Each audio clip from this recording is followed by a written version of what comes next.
Benarkah hanya Soeharto, presiden yang tumbang karena kasus korupsi? Soeharto, presiden kedua Indonesia yang berkuasa selama lebih dari 3 dekade, adalah satu-satunya pemimpin negeri ini yang tumbang akibat kasus korupsi. Isu korupsi yang menyelimuti pemerintahannya tidak hanya menjadi opini publik, tetapi telah diakui secara hukum melalui berbagai keputusan negara.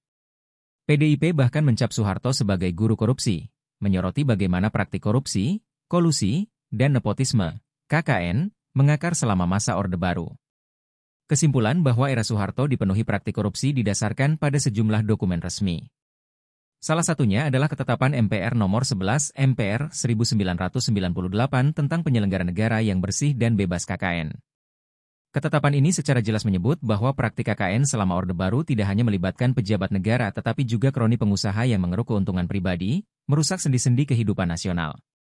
Pasal 4 dalam ketetapan tersebut secara eksplisit memerintahkan penegakan hukum terhadap Soeharto dan kroninya. Ini menunjukkan bahwa negara secara hukum mengakui adanya pelanggaran serius dalam tata kelola pemerintahan selama Orde Baru. Langkah hukum konkret diambil pada 31 Maret 2000 ketika Kejaksaan menetapkan Soeharto sebagai tersangka atas dugaan korupsi yang melibatkan 7 yayasan di bawah kendalinya. Kasus ini kemudian masuk ke tahap persidangan pada Agustus 2000.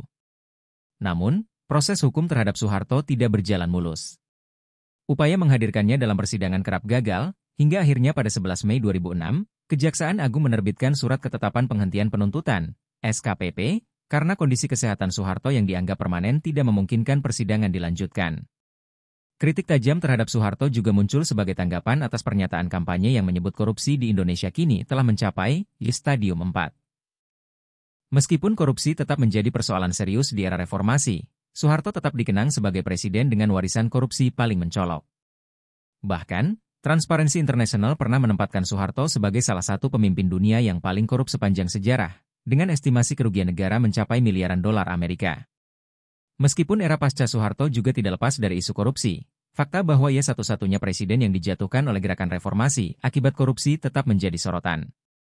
Reformasi 1998 menjadi bukti bagaimana masyarakat dapat bangkit melawan pemerintahan yang tidak bersih. Kasus Soeharto menjadi pelajaran penting bagi bangsa ini bahwa penyalahgunaan kekuasaan dapat menghancurkan kepercayaan publik dan merusak sendi-sendi kehidupan negara.